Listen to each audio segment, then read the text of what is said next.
We're holding middle. It says that a person who studies Torah Lishma, we're on page Kuf Tzadi Tes on the bottom, he becomes like Mayin Mizgaber.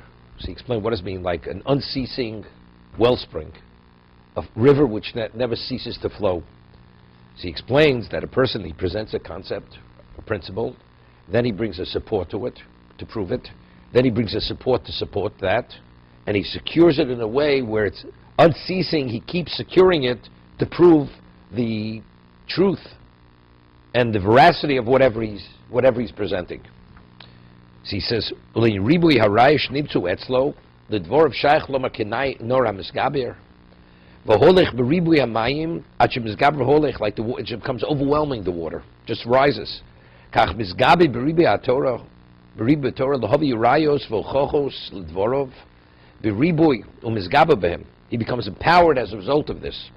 Chozem nekiya usik b'Torah lishma. Why is this a midah keneged midah? Because a person's engaged in Torah Lishma, v'Torah ein lo haschol v'ein lo kates. V'sof ba'atzmo. Now it's interesting. There's a Maharal elsewhere. He says, how do you differentiate between something that's physical and something that's spiritual? Anything in the physical realm is finite, correct? Finite. Spiritual is unending.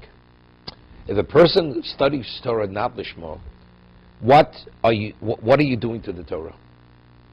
You're applying your own physical characteristic to the Torah.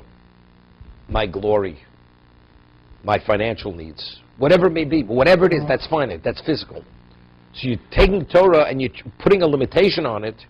You're trying to put it within a context of physicality. If that's the case, it's limitation. But if it's Lishma, it's for Hashem's sake, so that's spiritual, then it's endless. It's endless. It's Kamayim is Gabir. That's ein lo haschol ein lo ketz v'sof fikra nas gamking mo mayon hamizgabe v'holech chenor she'enu posek. Now you understand why was Moshe the one who was chosen to be the Mekabel Torah? Moshe Kibbel Torah Sinai. Because for the Torah itself, the Torah has no beginning, has no end. Moshe Rabbeinu, because he was totally spiritualized, there was no self. So therefore, the conduit or the vessel or the direct link is something which is similar to the Torah. If there wouldn't even been a trace of self in Moshe Rabbeinu, that's limitation.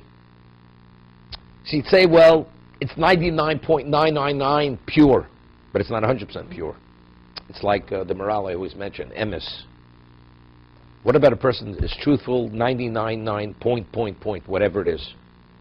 So if you take Aleph away from Emes, what do you have? You have Mem Tov. It's a mess. Aleph always represents something which is infinitesimal. A Mashu Sheba Mashu. Moshe Rabbeinu didn't even have the Mashu of that, of himself. Therefore it's Emes. That's the reason why it's Emes. To be continued.